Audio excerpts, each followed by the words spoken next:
Hermana, buenas tardes. Vamos a iniciar nuestro estudio de la Sociedad Femenil Eunice de nuestra iglesia Getsemaní de Coyoacán. Vamos a abrir la palabra en el Salmo 51. Estamos estudiando los salmos, no tanto estudio, hermana, sino es un estudio, un devocional como lo hemos tenido los miércoles, ¿verdad? Que es cuando la femenil se reúne. Así que vamos a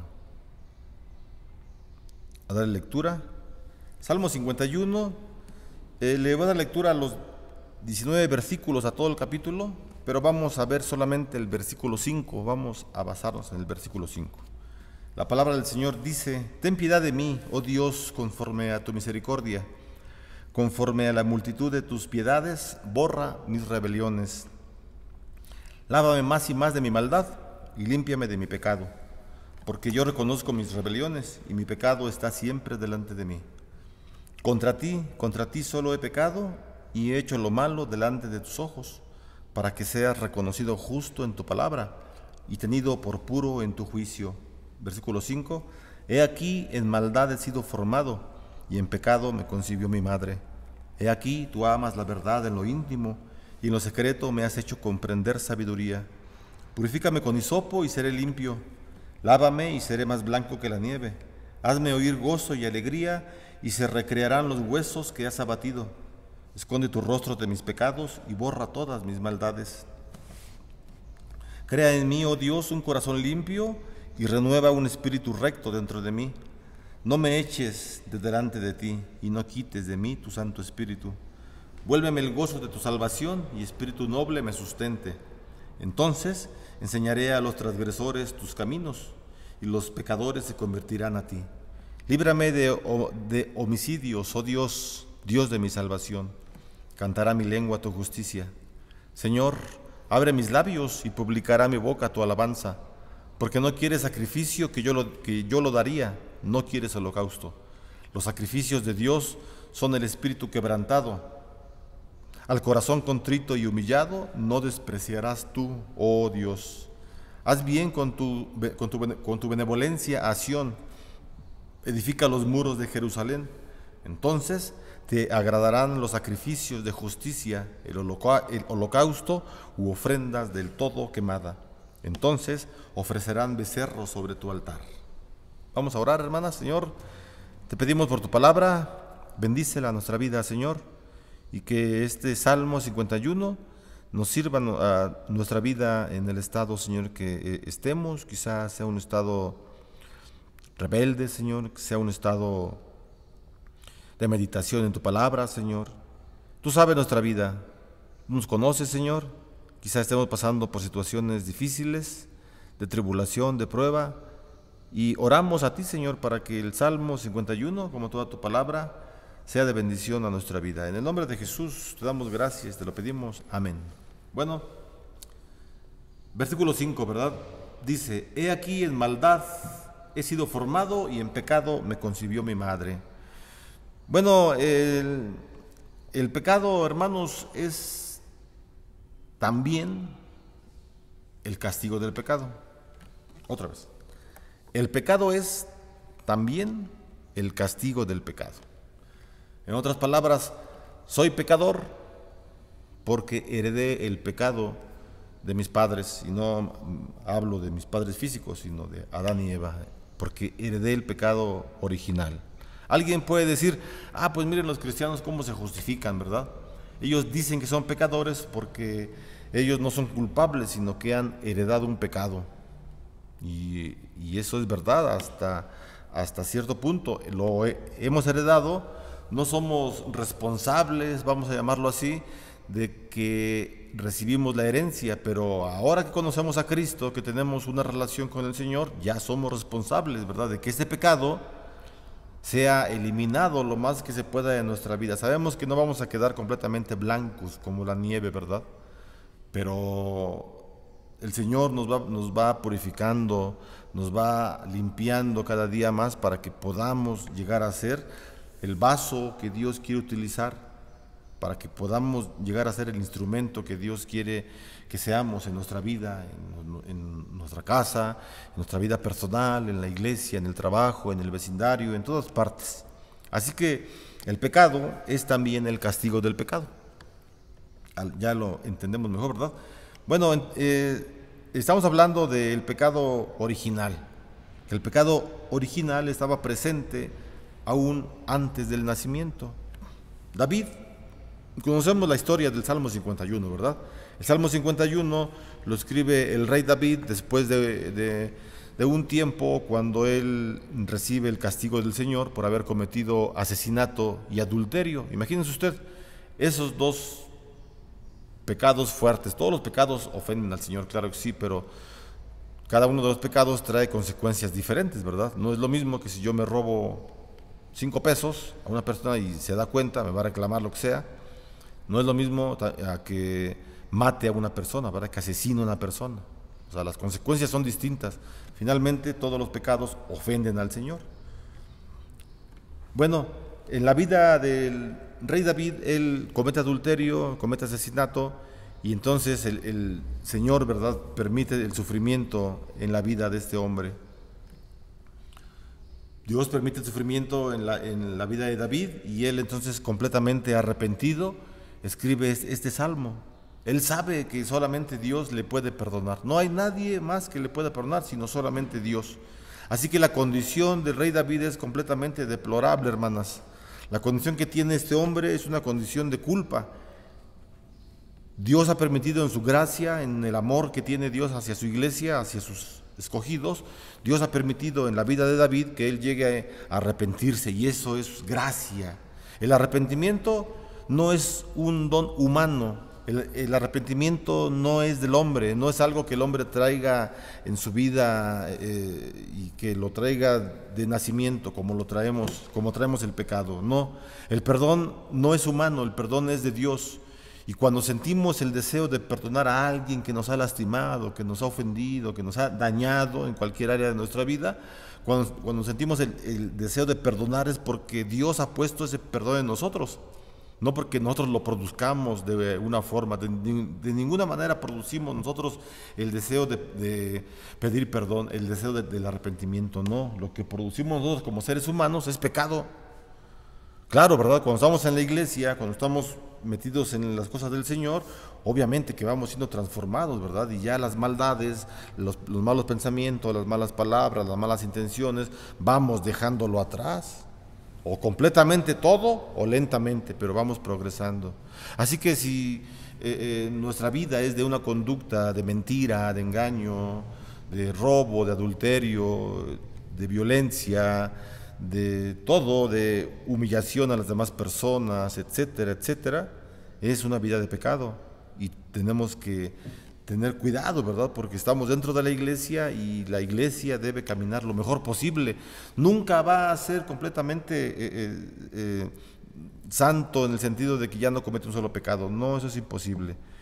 Entonces, el pecado original, estamos hablando del pecado, y vamos a hablar del pecado porque el tema del capítulo 51 es el pecado y el perdón, el pecado de un hombre y el perdón de Dios.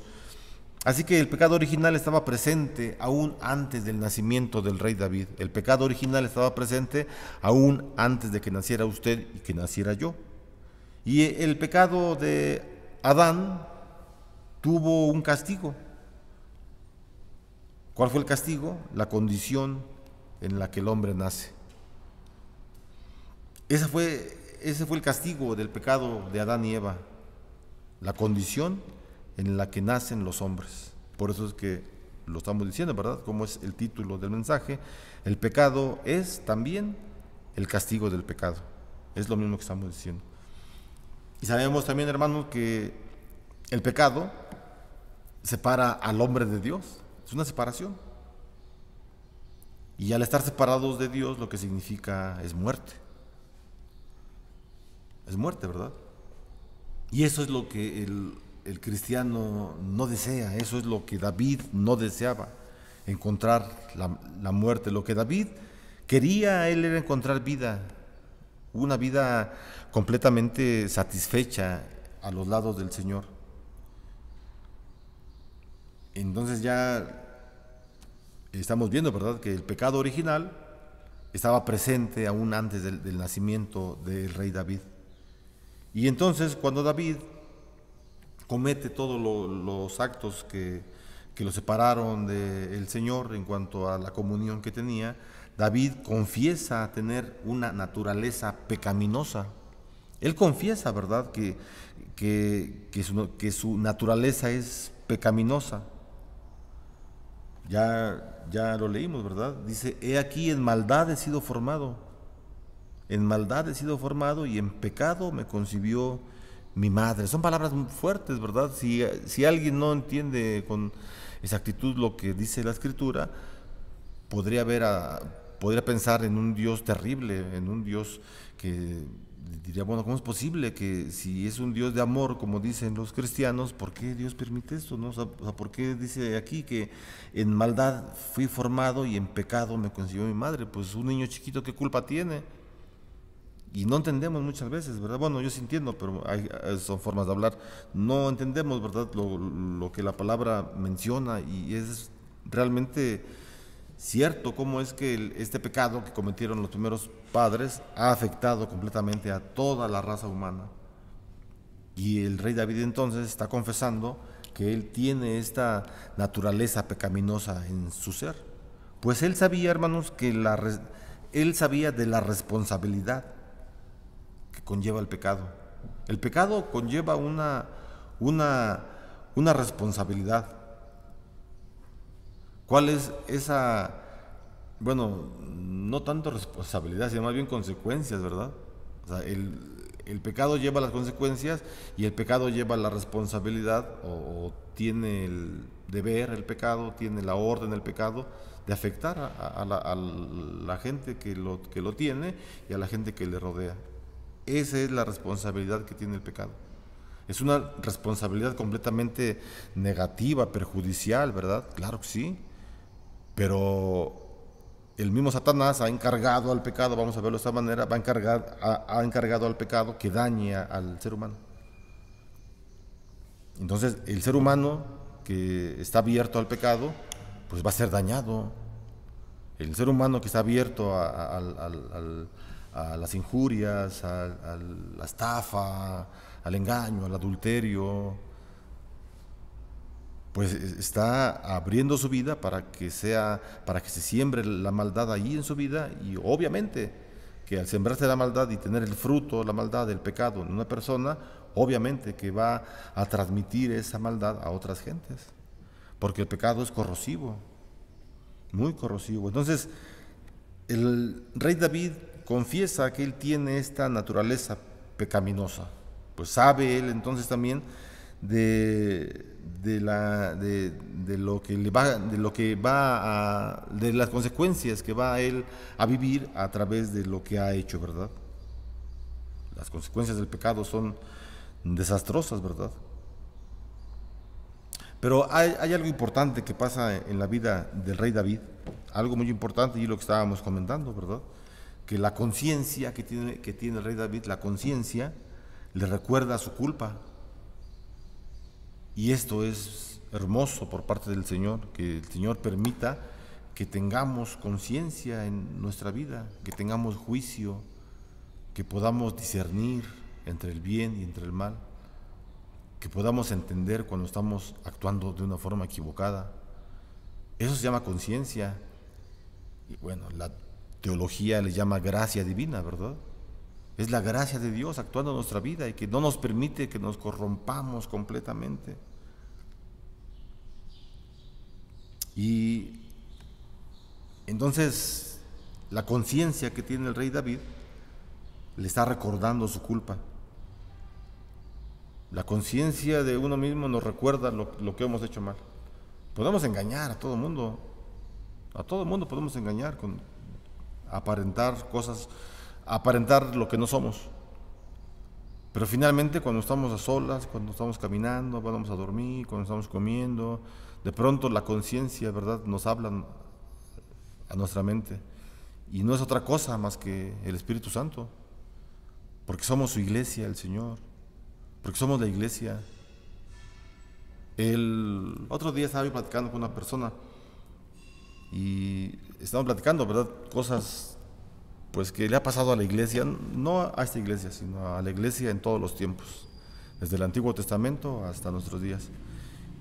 Y platicábamos cómo es que pues la iglesia tiene ese deseo siempre porque gobierne a veces la mentira, porque gobierne el engaño, la tranza, y no es así, no debe ser así, sino que sepamos completamente que Dios quiere cosas distintas para nuestra vida, ¿verdad?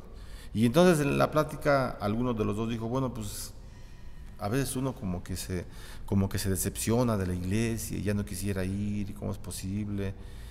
Y entonces recordamos lo que Pablo escribe a la iglesia de los Corintios en la primera carta. Y él en el primer capítulo, en el versículo 1, él les escribe y les dice a la iglesia de Dios que está en Corintio. Así les dice, a la iglesia de Dios que está en Corintio. Los hermanos de Corintio, lo sabemos, eran unos hermanos terribles, completamente, no completamente, pero muy pecadores, demasiado pecadores. Consentían el adulterio, consentían que un chamaco anduviera teniendo relaciones sexuales con su madrastra, consentían la idolatría, el comer la carne que sacrificaba a los ídolos, muchas cosas consentían. Es decir, era una iglesia pésima, la de Corintios, de muy mal testimonio. De muy mal testimonio, y estaba en el paso, ¿verdad? Estaba centrada en un lugar donde todo el mundo la conocía, porque era el paso del comercio entre el oriente y el occidente. Todo el mundo conocía y sabían que era una iglesia muy elegante, de mucho dinero, porque eran muy ricos la gente de ahí, muy bonito el templo, etcétera, pero tremendos los hermanos. Y a pesar de esto, Pablo les escribe y dice a la iglesia de Dios que está en el mundo, vamos a decirlo así, a la iglesia del Señor, que a pesar de que hay pecadores dentro de su iglesia, son la iglesia, y aunque no nos guste, es la iglesia, hermanos. Y no estoy justificando a nadie, ni yo me estoy justificando de que somos pecadores, no, pero somos la iglesia del Señor, con defectos sí, y somos la iglesia, y Dios nos ama así. No quiere que seamos así, claro que no, pero Dios nos ama así como somos, ha amado a su iglesia. Israel fue traicionero, traicionó a Dios. El libro de Oseas es un ejemplo, ¿verdad? Dios le dice a Oseas, ve y cásate con una prostituta, para que les des ejemplo al pueblo, que así como tú te unes a una prostituta, ellos también se prostituyeron con otros dioses ajenos a mí. Cometieron adulterio, prostitución. Y siempre fue una iglesia que fue de lo peor, la iglesia del Antiguo Testamento. Israel siempre traicionó al Señor. Coré habló pestes en contra de Moisés, y no solamente él, mucha gente, se jaló a mucha gente para que se fuera Moisés, para que se quitara, porque ya no lo querían, simplemente. Es decir, toda la historia de la iglesia ha sido así. Y Pablo les dice a la iglesia de Dios que está en Corintios, que está en el mundo, que está haciendo cosas malas, pero es la iglesia. No estoy diciendo que sigamos haciendo cosas malas, si las estamos haciendo, no, estoy diciendo que a pesar de ello, somos la iglesia. David era la iglesia. David era un hombre que amaba al Señor y que Dios la amaba a él, y cometió pecado. ¿Y qué pecados cometió? Terribles. Así que Dios quiere lo mejor para nuestra iglesia. Dios quiere que nosotros seamos renovados completamente. Hay un himno, ¿verdad?, que se llama así: renuévame, Señor. Pues sí, porque todo lo que hay dentro de mí necesita ser cambiado. ¿Todo? Sí, todo. Entonces, el Señor no te ha cambiado tu vida. Sí me ha cambiado, pero yo veo mi condición. Si no, examinémonos, hagamos un examen de conciencia. No lo digamos a nadie, no necesitamos ni hablarlo, ni escribirlo, ni nada, porque Dios nos conoce. Y veamos hasta dónde hemos hecho cosas, a veces ocultas, que nos afectan a nosotros, porque nos separamos del Señor a través del pecado, lo que le ocurrió a David. Estaba separado del Señor, por eso Él dice, renueva un espíritu recto dentro de mí. Devuélveme el gozo de tu salvación. No que Él perdió la salvación, no la perdió, sino Cuando llegamos a la iglesia y estamos bien, estamos lo mejor con el Señor, venimos al templo o en nuestros devocionales personales, nos gozamos con el Señor y sentimos bonito porque estamos bien con el Señor. Y cuando se comete pecado, eso ya no lo sentimos. Ya no lo sentimos. Porque es el pecado el que nos carcome nuestra vida espiritual. Nos carcome y nos destruye lo que hemos inventado. Lo que hemos inventado a través de los años, 1, 2, 3, 4, 5, 10, 15 años, vamos creciendo espiritualmente, creciendo, y de pronto un pecado fuerte nos derrumba todo lo que construimos. Claro que sí. Eso le pasó a David. Entonces, hermanos, la conciencia, ¿verdad?, que está en el rey David, ya lo dijimos, la conciencia que está en David, le está recordando su culpa. Y aparte que le recuerda su culpa, le recuerda el temor al Señor, el respeto que debe tener al Señor. Y eso es importante, que tengamos temor del Señor. El temor es un sinónimo de la palabra respeto, ¿verdad? Tengamos respeto al Señor, temor al Señor. El pecado entonces ya lo dijimos, es el comején de nuestra vida. ¿Usted sabe qué es el comején? El comején es un animalito chiquitito que se mete en la madera y se la traga toda la madera, la destruye, como una polilla, pero se conoce como comején. No comegentes, ¿verdad? Es otra cosa. Comegentes es otra cosa, no, ese es el nombre del animal, comején. Y destruye toda la madera, rápido, de una forma increíble. Como las plagas que hubieron apenas hace un tiempo aquí en la Ciudad de México en las palmeras. Entonces escuchó la noticia, cuántas palmeras las tuvieron que cortar porque estaban secas ya por esta plaga que llegó, no sabemos de dónde llegó, y se infiltró en las puras palmeras y las destruyó. Infinidad de palmeras en la Ciudad de México. Palmeras muy viejas que ya tenían 40, 50, 60 años. Bueno, así es el pecado.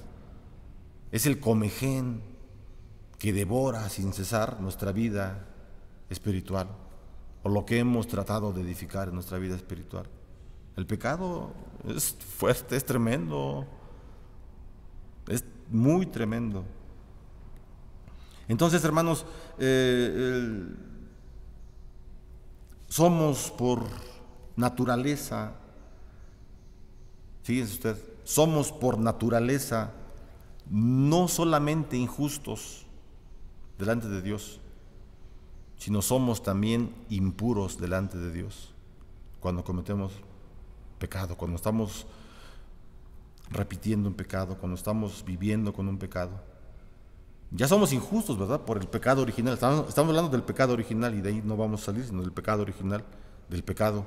Al adquirir el pecado original, recibimos el título de injustos. No podemos presentarnos justos delante de Dios porque Dios nos ve injustos. Dios no nos puede justificar porque tenemos el pecado. Tiene que venir Jesús a nuestra vida para que Dios ahora sí nos vea como si fuéramos justos, como si fuéramos justos. Aquí, atención, ¿cómo? No somos justos porque no lo somos. Dios nos ve como si fuéramos justos por la obra de Jesucristo, nuestro Salvador. Bueno, somos injustos por naturaleza. Y ya con nuestra conducta le agregamos que somos también impuros, y Dios nos ve así, como injustos y como impuros. ¿Cómo podríamos sentirnos nosotros como padres de familia si tuviéramos a un hijo con esas condiciones? Vamos a llevarlo al terreno material, ¿verdad? Mal, nos sentiríamos mal, defraudados por nuestros hijos, tristes, con sentimientos, con lástima quizá. Dios quizá nos pueda ver así, no lo sé exactamente, no puedo decir cómo nos ve Dios porque no puedo poner mis razonamientos de cómo yo veo las cosas y así creo que Dios las ve. No, esto es pecado también, pero no sé cómo nos pueda ver el Señor. Injustos e impuros. Y esa es la condición muchas veces que el pecado trae en nuestra vida. Lo que hemos edificado lo destruye el comején, el pecado, la polilla, los malos pensamientos, la mala actitud, las malas palabras, las malas acciones. Sí, Eso es lo que trae el pecado. Y nos ve no solamente el Señor, sino nos ve también la iglesia como impuros. Y qué triste que la iglesia nos vea también como gentes impuras. La palabra del Señor nos lleva, hermanas, nos lleva a que reconozcamos completamente los pecados que hemos cometido. Entonces, esta naturaleza pecaminosa que estamos hablando debe ser confrontada por la justicia y por la santidad de Dios. Este pecado que tenemos nosotros, que hemos adquirido por nuestros primeros padres, que no fuimos responsables, pero ahora ya lo somos responsables de nuestros actos, de nuestros pecados, eso sí, y más si estamos dentro de la iglesia, claro que sí. Bueno, esta naturaleza pecaminosa debe ser confrontada solamente por la justicia y por la santidad de Dios. Lo primero que tenemos que hacer es aceptar si tenemos pecados en nuestra vida, ¿verdad? Si no tenemos pecados en nuestra vida, pues hermana, no se preocupe, este mensaje quizá no sea para usted. Pero si tenemos pecados en nuestra vida, de pensamiento, palabra, intenciones, etcétera, etcétera, lo primero que tenemos que hacer es aceptar nuestro pecado y confesarlo y arrepentirnos de él. No lo podemos confesar ni nos podemos arrepentir del pecado si antes no aceptamos que tenemos un pecado en nuestra vida o varios pecados en nuestra vida. Si nos hacemos así como los locos, que no pasa nada, no, eso no, entonces no hemos aceptado que tenemos pecado y vamos a quedarnos ahí estancados hasta que el Señor en su gracia nos vuelva a insistir en que debemos aceptar y reconocer esos pecados para seguir avanzando hacia la meta que Él quiere que lleguemos, ¿verdad? ¿Cuál es esa meta? La ciudad celestial, la llegada de Jesús por segunda vez, estar bien con el Señor. Entonces, ya una vez que hemos aceptado que tenemos esta situación en nuestra vida, ya cuando aceptamos que tenemos la condición de seres con pecado en nuestra vida, entonces pasamos a una segunda regla, ¿verdad? Que si ya estoy aceptando que yo no puedo hacer nada con mi pecado, porque ya me di cuenta que mi pecado no lo puedo corregir por mí mismo, por mis méritos yo no lo puedo corregir. Quiere decir que si yo no puedo corregirme a mí mismo, entonces debe de intervenir la ayuda de Dios. Y eso es lo segundo que tengo que hacer, aceptar que Dios es el que me va a ayudar. Bueno, ya acepté mi pecado, ya entendí y también acepté que Dios me puede ayudar. ¿Cuál es lo siguiente? Que ponga mi vida al cuidado del Señor. Que Dios sea el que me siga bendiciendo, que su palabra sea la que me siga guiando. Lámpara es a mis pies tu palabra y lumbrera a mi camino. Y de esa manera, hermanos, yo creo que el Señor es como nos va a ir limpiando. El Señor limpió al rey David. El Señor ayudó al rey David y después de este pecado que cometió el rey David fue un hombre excelente ante los ojos del Señor. Fue un hombre que trabajó para el pueblo, para Israel. Fue un hombre que fue ejemplo, fue un hombre que es considerado como un hombre conforme al corazón de Dios. Qué interesante, hermano. Entonces, ¿cómo podemos concluir que la culpa del pecado solo puede ser quitada mediante la obra redentora de Jesucristo, nuestro Salvador? Solamente. No hay otra forma, no hay libros, no hay un manual que nos diga tienen que hacer esto y lo otro. No. El manual aquí está, en la palabra del Señor, la Biblia. Solo tenemos que tomarla, creer realmente que Dios tiene esa capacidad de ayudarnos, porque a veces no creemos, ¿verdad? A veces decimos, no, es tan fuerte mi pecado que he cometido, es tan grande, tan fuerte, tan vergonzoso, que yo creo que Dios no me va a perdonar. Estamos dudando de la cruz del Calvario y a veces así pensamos, no, es tan fuerte lo que he hecho, mejor ya no va a la iglesia, mejor ya no voy a orar, porque sí, ya no tengo perdón de Dios. Entonces, ¿la cruz no es suficiente para perdonar los pecados? Claro que sí lo es. Lo que necesitamos es arrepentirnos, arrepentimiento y fe. Esto es lo que se requiere en la vida del cristiano, arrepentimiento y fe. Arrepentimiento de mi pecado y la creencia, la fe, la convicción de que Dios me lo perdona y de que Dios me ayuda a no seguirlo cometiendo. Arrepentimiento y fe en la vida cristiana, eso es lo que necesitamos. Vamos a hacer una oración, hermanas, para terminar. Señor, te agradecemos porque nos permites estar en el tiempo del estudio de la sociedad femenil. Ponemos en tus manos, Señor, la vida de cada una de las hermanas, que tú las bendigas en la economía, en la salud y sobre todo en la correcta relación, Señor. Ayúdanos a todos nosotros para que siempre podamos estar lo mejor posible contigo y que podamos vivir una vida plena y satisfecha. En el nombre de Jesús te lo pedimos y te damos gracias. Amén. Que Dios les bendiga, hermanas.